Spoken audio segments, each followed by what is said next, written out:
All right, good morning, everyone. Let's see, is this mic? There we go. Awesome. We're down to this mic until we move over to the new building, which means yell at me if I get too far away from it, because I don't have a lapel mic anymore, though they're able to control that volume back there as well. Okay, so we are in 1 Samuel 31.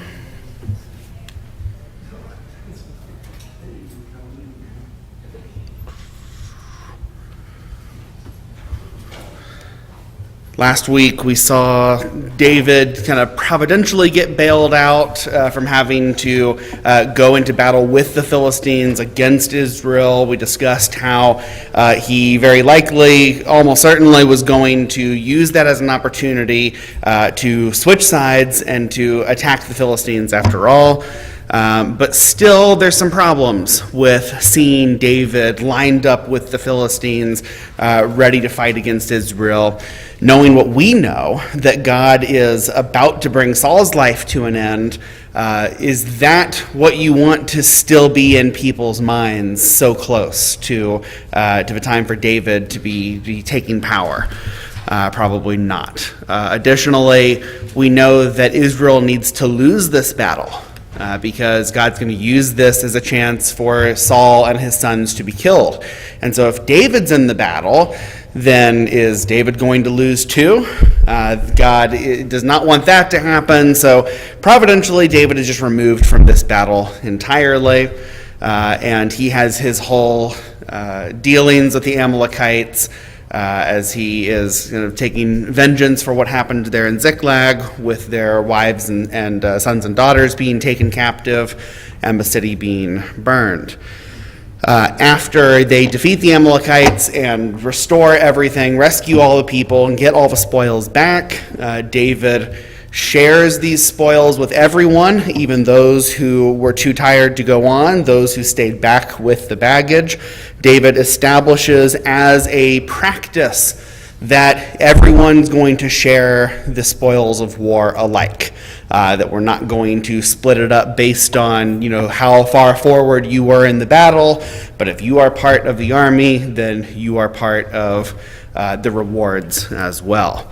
And then what we only very briefly hit at the end last time was that when David comes back to Ziklag, he's got these spoils. He has everything that they restored from the Amalekites, but also they took more spoils as well.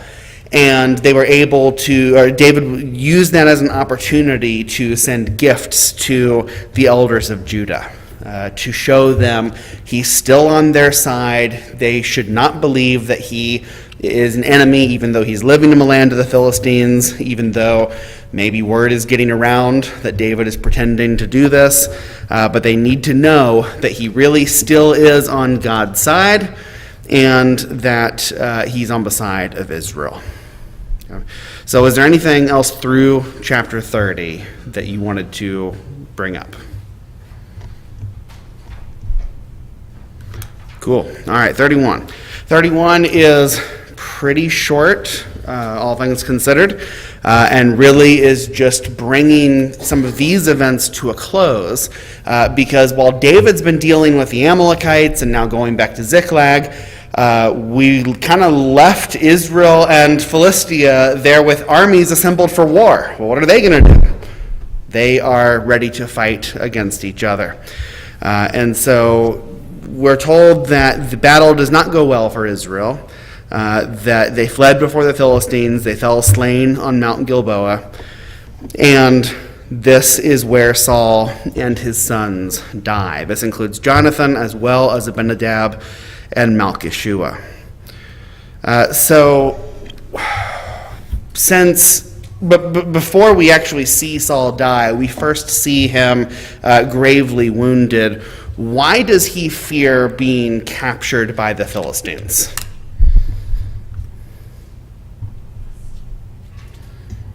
Yeah. He doesn't want to be made sport of. He doesn't want to be tortured and stuff. Let them have pleasure in his death. Yeah. Would the Philistines do something like that? Of course. Yeah, like we've already seen them do stuff like that. They did it with Samson, right? And yeah, that was some time ago, but still, Saul has no reason to expect mercy or, a simple death, anything like that. He's a great enemy to the Philistines. They're going to use this as an opportunity to torture, to taunt, to kind of be made a sport. They paraded Samson around and used him as entertainment. They had him witness his son's deaths and then gouged his eyes out and treated him like a circus animal. Saul can expect basically the same thing, if not worse, because Saul is king and Samson was just a hero, a judge and a leader over them. Saul has like real royal status, and so this is opportunity for them to just go nuts, and they probably will. So Saul is not eager to be captured at all. Okay. Yeah, Scott. Just such a difference of the examples of the godly in the scriptures, including Jesus himself, but Paul and everybody who are willing to go right into the face of all of that and subject themselves if it's for God's plan. They aren't afraid of those things as much as they fear those things still. And Saul is typical of the world's view of just trying to avoid everything if it's painful. Yeah. Versus, Jesus in the face of all of that said, "Let your will be done. I need to go through this because it's important." Yeah. It's a little different situation, but I just think you see Saul's character, his worldly, limited view of who he is and all that stuff. Yeah, absolutely. Well, yeah, and what is Saul fighting for here? Himself, his nation, his rule. I mean, that's important, but you compare that to what Jesus was willing to die for, what the martyrs in the New Testament were willing to die for. It's the cause of God, the cause of the kingdom, and seeing something more important than themselves. Saul's rejected God. He's not really doing this for God. He's doing this for himself. And so all he can see is, we failed here. I've lost in this battle. Only death and torture and humiliation await me. It's better for me to just die. And so he's asking his armor bearer to go ahead and kill him. Draw your sword and run me through, lest these uncircumcised come and thrust me through and mistreat me. So he is ready for this to just be over. Okay. And we can understand why Saul would be afraid. I think he has reason to be afraid. I don't even fault him for that. But we also recognize that Saul led himself to this point, that he would not be at the mercy of the Philistines if he had been on God's side all along. So is the armor bearer really excited about killing Saul? No, for fairly obvious reasons. That's a close position to the king, a position of honor, a position of protection. That's hard to see this as a good and viable thing to do. All of the implications to being the one who kills the king of Israel. He's just afraid. He's paralyzed here and can't do it. And so Saul actually takes his own sword and falls upon it. And the armor bearer, upon seeing that, follows suit and kills himself as well. So this day is when Saul dies, his 3 sons, his armor bearer, and all his men. Not that we should understand that they all committed suicide this way, but that one way or another, they all died that day, either being killed by the Philistines or ending their own lives before that could happen. So what's the result of this battle outside of these deaths, like more politically for Israel?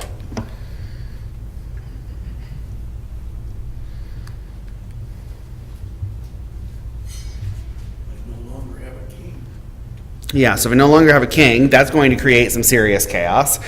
We're going to see, and that's where 2 Samuel is going to take us, how they navigate that and how they try to establish the next leader. Okay, so now let me correct them. How about geopolitically, more geographically, what's happening to Israel? Well, they left the cities, the Philistines moved into them. Yeah. So in that area where the battle was taking place. So they've lost ground and position. So this is disastrous in every way, basically. Yeah, they have forfeited a bunch of their territory. They've lost these cities. They've lost a lot of soldiers and fighting men. They've lost their king and the sons of their king, who you would think would be the natural, successors. It's not even just one of the sons died, so now we got to go to the next one. It's all of them. Well, not all of them. Let me correct that. It's not all of the sons. We're going to see Ishbosheth, but it's a lot that has happened here. And so they've lost land, they've lost their king, they've lost more of the royal family, they've lost soldiers, they've lost cities. This is not a good moment for Israel. It's a disaster all around. Okay, so the Philistines don't have opportunity to humiliate Saul while he is alive, but they are still able to humiliate Saul while he is dead. And so, verse 8, it says, "The next day, when the Philistines came to strip the slain, they found Saul and his 3 sons fallen on Mount Gilboa. So they cut off his head and stripped off his armor and sent messengers throughout the land of the Philistines to carry the good news to the house of their idols and to the people. They put his armor in the temple of Ashtaroth, and they fastened his body to the wall of Bethshan." But we'll stop there for right now. Okay, so they cut off Saul's head, and they take his armor and his body. So the armor gets put up in the temple. What's the purpose of putting it into the temple? Yeah. Our God defeated your God. Yeah, okay, so, and that is the implication behind a lot of this, and we have to see it that way, that this is how they're interpreting it. It's not just our army defeated your army, or our kings defeated your king, or anything like that. That's there, but also the Philistines are taking this as our gods defeated your God.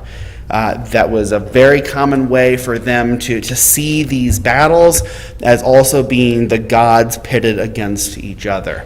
And so it's natural then for them that they would take Saul's armor and have that as a trophy and put it not in a palace or one of the houses of the kings, but put it in a temple, because it's a trophy, to their God and to the success that they've had in this battle.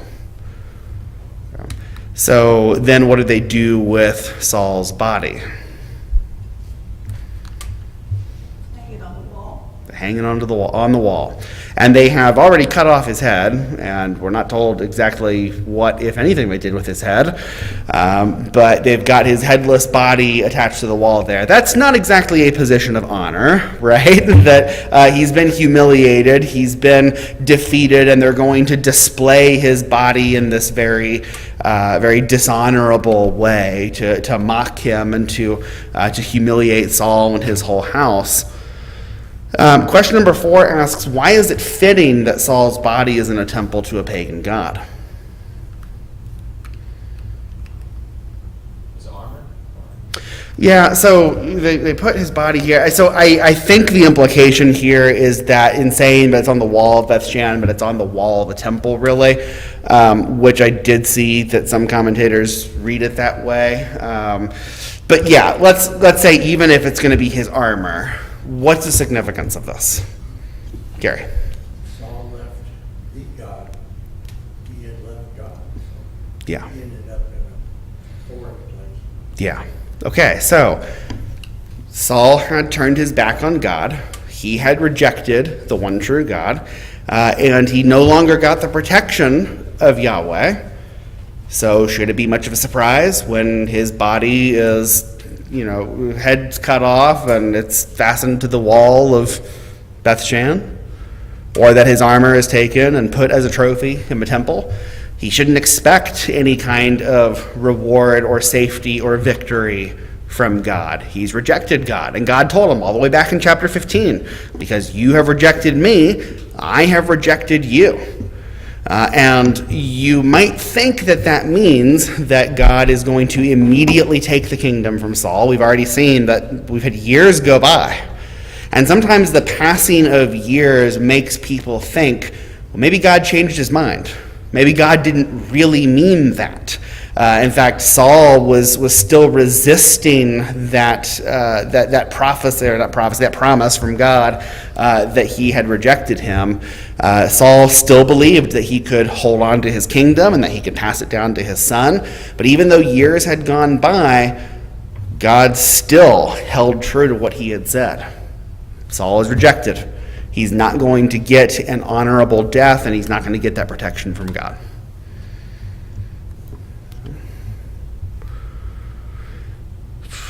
So, the other thing that happens with this is the citizens of Jabesh-Gilead feel a sense of loyalty to Saul, and they see that his body has been displayed like this, and they carry out this covert mission to go in the night and to retrieve Saul's body and to give it some sort of proper burial. It's a very daring thing for them to do, and we might think without much point, he's dead, but there's a few reasons for this. One, just the general sense of, Saul is our king, and his body shouldn't be treated this way, and he should be given a burial fit for a king, or as close to that as we can provide. But what other reason might they in particular feel the sense of loyalty to Saul? They were saved by Saul, their eyes plucked out. Right. Okay, so we've seen this city of Jabesh-Gilead before.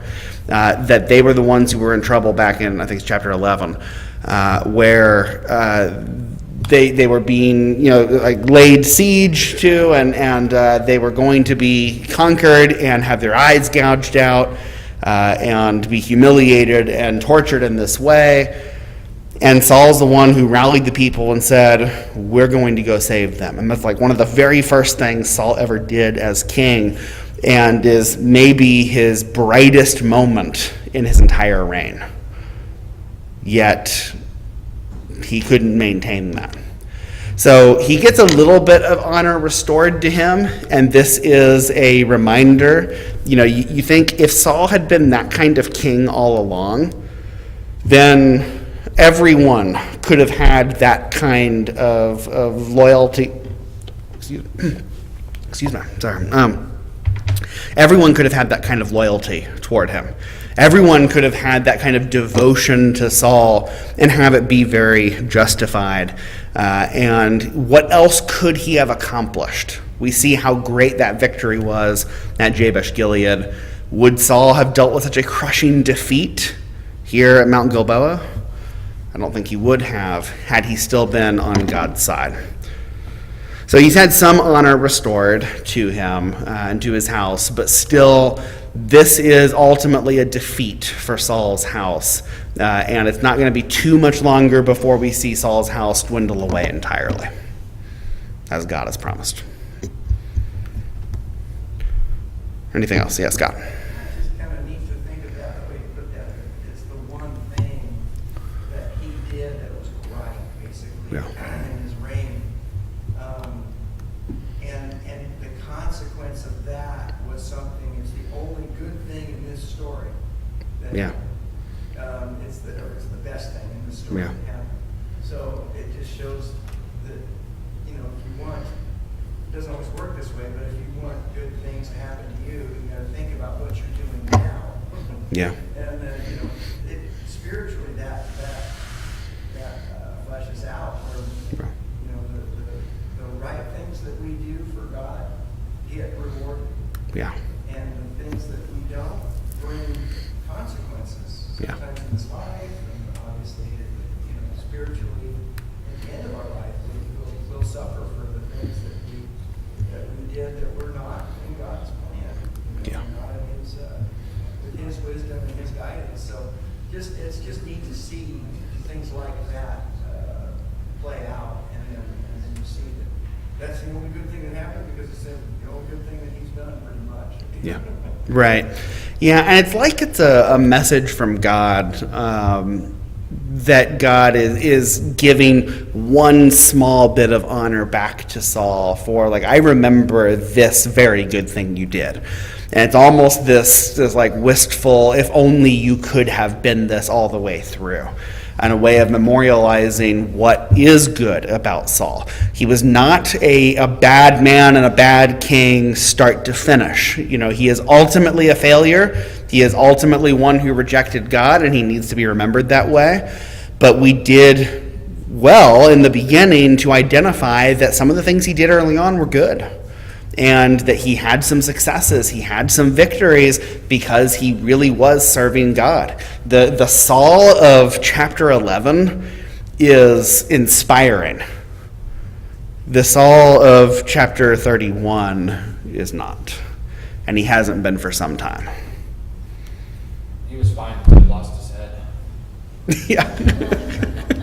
Yes. Go ahead. Well, regardless of anything else, the reason David had never killed him is because God anointed him. Yes. Anointed.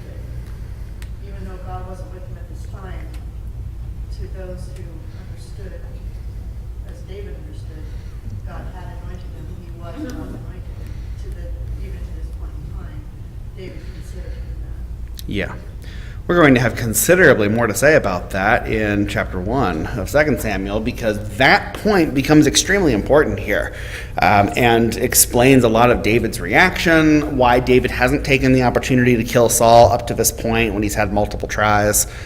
Ultimately, Saul kills himself, but chapter 1 is interesting. Yeah, Tom.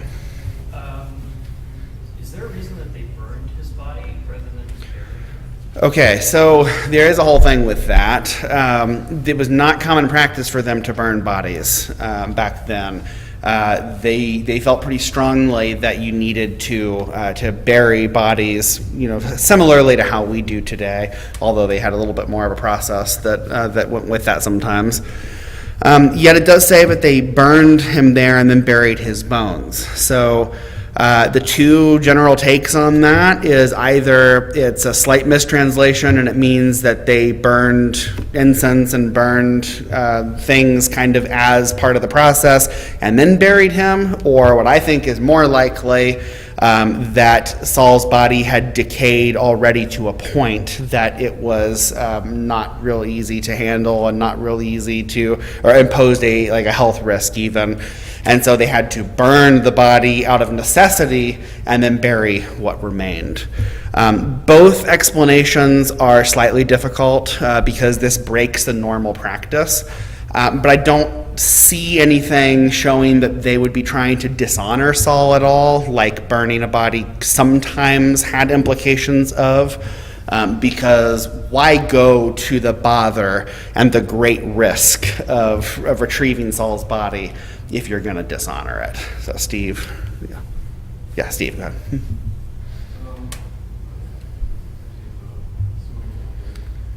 Yesterday, I think colleges started playing football. Randy was here or something, but they've actually put rules in where you don't knock someone down and stand over them and dishonor them. But apparently, there's a human issue. Yeah. But you go through the book, you see a few things like Haman had to build this gallows 75 feet. No. It wouldn't do just to hang from the door or something. No.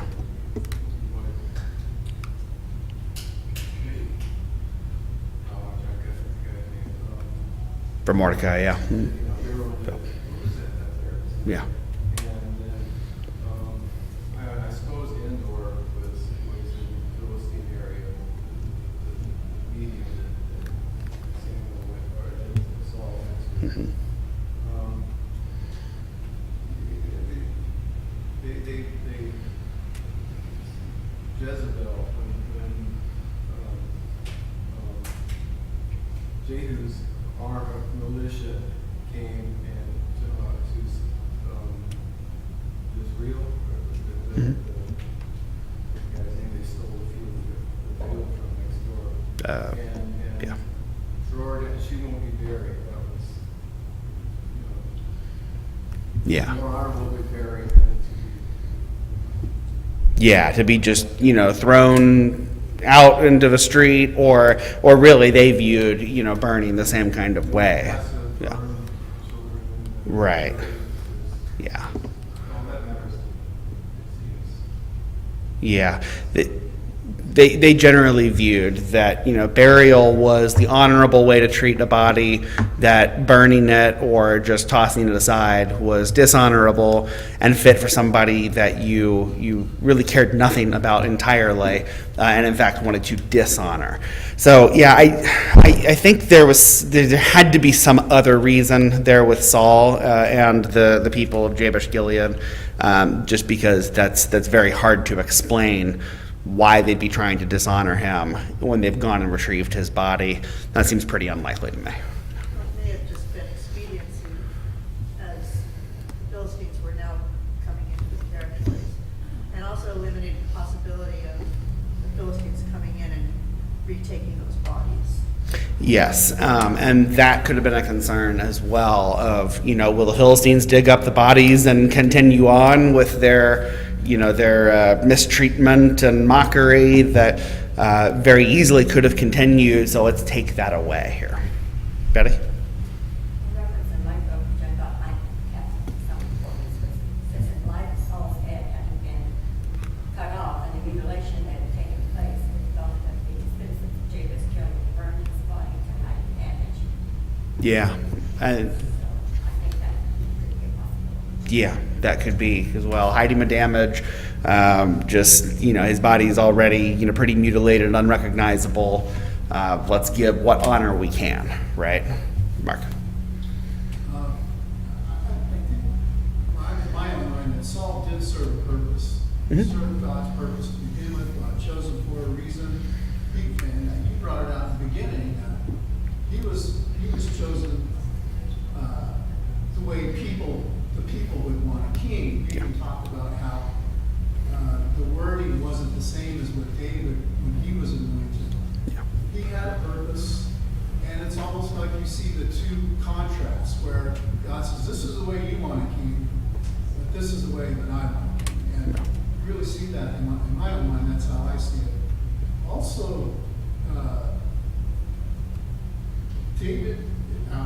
Saul is seeking God. He just went to Endor. He's still seeking God. I think that if there's any kind of message in there, it's you may think you're seeking God, but He's looking at your heart. Yeah. and that's a big message for everybody, right? Yeah. Yeah, it is. And, Saul still was not doing it the right way, the way he's trying to seek God. Now he's feeling desperate. Now he's trying to do anything he can, but at this point it's too late. And if it were really important to him to seek God, he would be doing that already and would have a much different track record. So, okay, so, that's 1 Samuel 31. And as I had mentioned before, 1st and 2nd Samuel is really one book. Okay, that was, back in medieval times, split up, kind of put into two different books. There's not necessarily a particular reason to do that, other than space, I guess.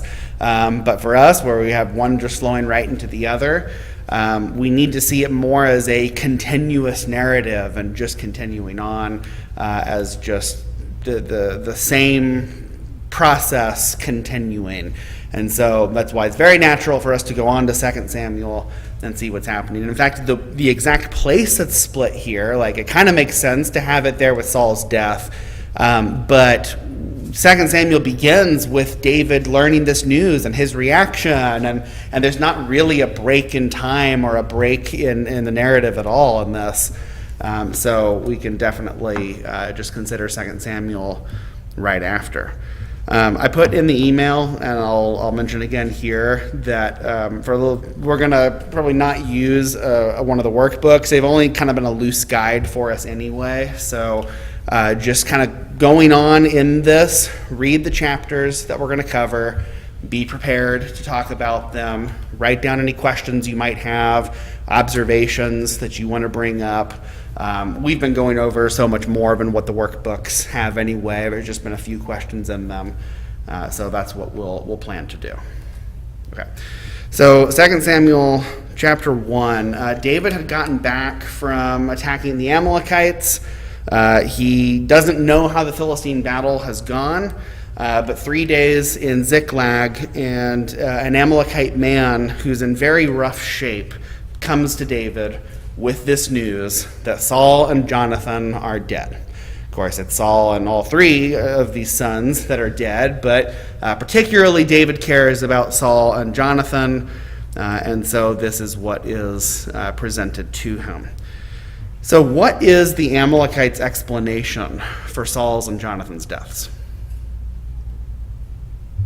How does he tell this story? He said they were imminent to losing the battle, and so they suicide. I think that if I remember right, the Amalekite thought he was getting good credit for being one who held the sword on which You're right. fell on. Yeah. He didn't understand what he was. Yeah, so the story is like almost the same as what we saw in 31, but it's not quite the same. You know, we see them losing the battle. We see maybe some implication, but Saul has been injured as well, though he doesn't quite come out and say that. And asking to be killed, but in the Amalekites version, he's the one who kills Saul. Now, why would he say something like that? Kind of to Steve's point, right? Because he thought David was Saul's enemy too. Yeah. He rewarded for it. Right. Hey, that puts you in a pretty good spot. It's like, hey, I'm the one who killed your greatest rival. I'm the one who opened things up for you so that now you are able to become king. He clearly knows that David has ambitions to that end. Well, I can't say the word now. David had been with them. David was supposed to go into his battle with them. Mhm. He thought David was on his side. Because he had been with that king, and he was supposed to go in, but the commanders didn't want him to go. Right. So the Philistines. Yeah. So, as an Amalekite, like he knows David's been there in Philistia. He knows David's been away from Israel. And he is taking this to mean what a lot of people are, that David is Saul's enemy. And because he's Saul's enemy, he's Israel's enemy. And that David would like to come step in and to take Saul's place. So the Amalekite has already been routed. I guess theoretically this is one of those 400 men that got away on camels, or maybe it's some other Amalekite. But it seems like it's one of those ones that got away from David before, and as he ran off, stumbles across this battle, sees that Saul has been killed, and decides to tell a different version of the story. I am inclined to believe the version that's in 1 Samuel 31 rather than the Amalekites' version, because our inspired narrator has given us that version in chapter 31. The Amalekite is giving a bit of a massaged version here because he stands to gain something, or so he thinks. It's going to backfire on him horribly, of course. But he thinks he stands to gain something from this. So really what is implied happened is he comes across the battle, but after the battle is already over, but before the Philistines have gotten there to strip the bodies. And how do we know that? Because what does he bring with him?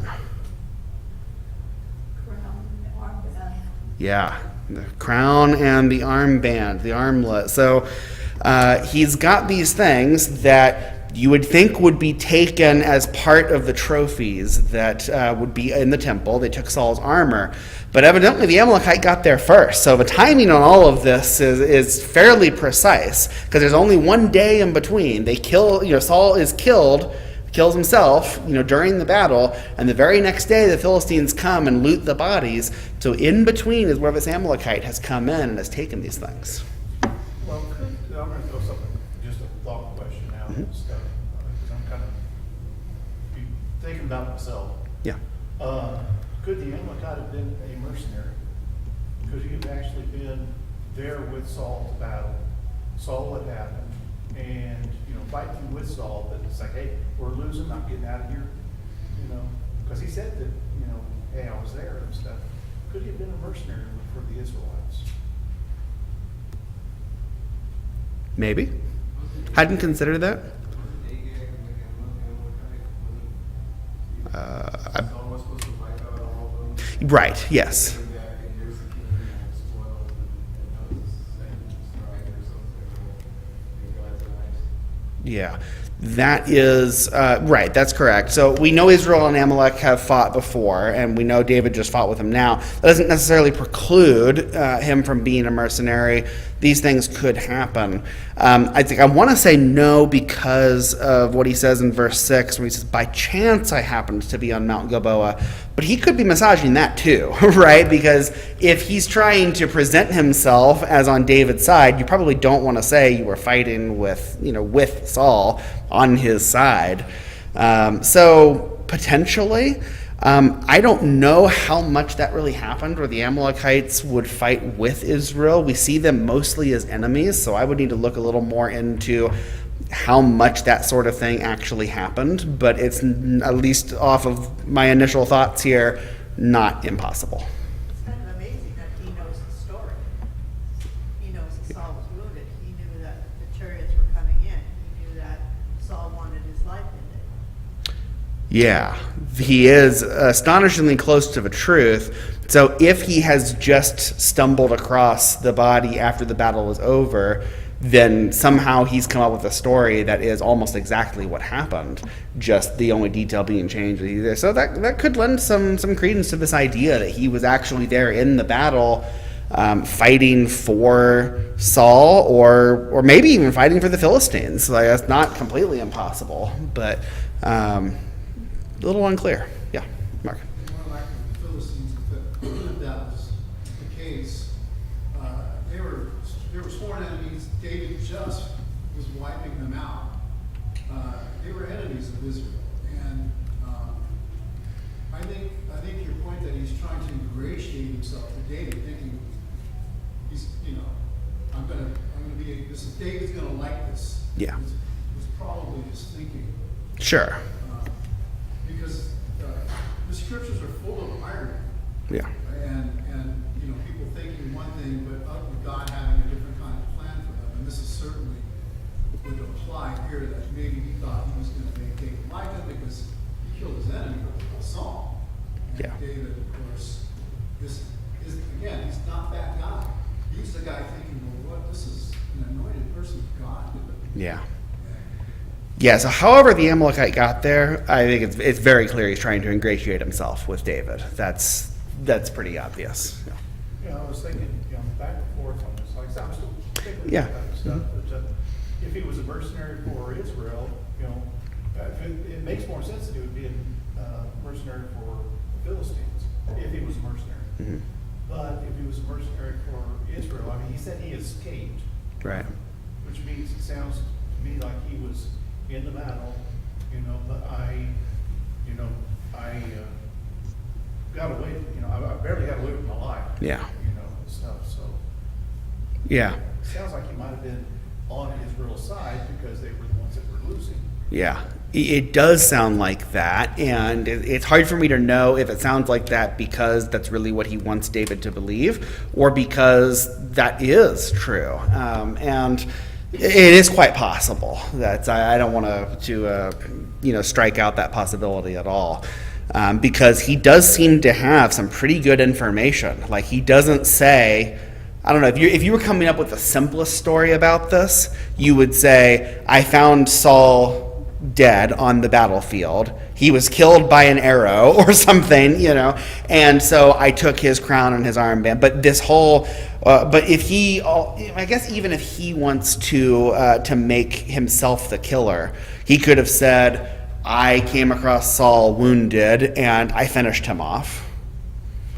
But instead, he's got this story about Saul wanting somebody to kill him, which is exactly what happened. So that's quite a possibility. Yeah.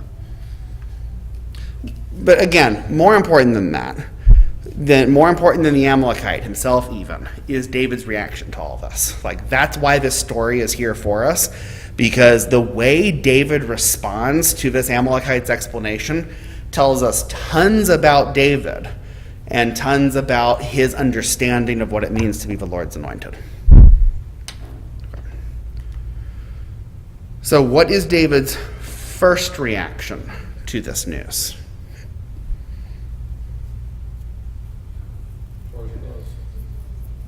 Tore his clothes. He's mourning. He's weeping. And even his men are joining in with him. I don't know whether they are just following David's example, doing what their leader is doing, or whether by this point they understand more of David's position. Remember, we've seen up to this point, David's men have not always understood why he won't just kill Saul. Now, I don't want to make David's men one monolithic group that all think the same thing. That's very unlikely. But here they either get it or they're going along with what David is doing. Regardless, it's David's reaction, but is the most important here. His first thing he does is not celebrate, not jump up and down for joy. Finally, my enemy is dead, even though he's got some reason to celebrate. Saul's been trying to kill him for years, and he's the one who stands in his way to being the next king. But he mourns because this is a sad day for Israel, and because this is the Lord's anointed. Yeah, I don't see that the men were just going along because David did it, because it says they mourned and wept. Not just, they rent their clothes and watched David weep. Yeah. They all mourned, and wept words. I'm inclined to see it that way too, right? I mean, I think that's the simplest way to understand it, and probably should try the simplest explanation. They're not just going through the motions of tearing their clothes, but weeping and mourning along with him. I think that it stands to reason that after multiple opportunities for David to kill Saul, that they would start to understand why David's not doing it. That he's had plenty of time to explain it to them, for them to see how important this is. So that's probably what's going down here. But maybe this isn't about Saul. What if this is just about Jonathan? Is this just that David's mourning Jonathan? Aaron? Not just Jonathan, not just Saul. I think it's the whole thing. I mean, it's Saul, it's Jonathan. David never stopped loving Saul, looked at him as a father, and God's anointed, and Israel. I mean, his country, his king. Right. It's like we said, it was a huge, huge loss. Yes. In this battle, and also God's reputation. I think David's also looking at the reputation of Israel, the reputation of God, with the Philistines, all of those things. It's not a good situation. Yeah, absolutely. So he's mourning the whole situation. He's mourning more than just Jonathan, even Saul, and he has reason to. And I thank you for bringing us back to the way that David spoke to Saul in those times when they met before. It's clear that David does not hate Saul. And, I mean, to somehow be in a headspace where you don't hate the man who's trying to kill you is pretty emotionally and spiritually mature. That would be a hard thing for me to do. But David comes across as very genuine when he says those things to Saul, and he doesn't kill Saul on multiple opportunities. So he really is mourning Saul's death and Jonathan's death and all of the implications of that for the cause of God, for the nation, for everything going on. Steve?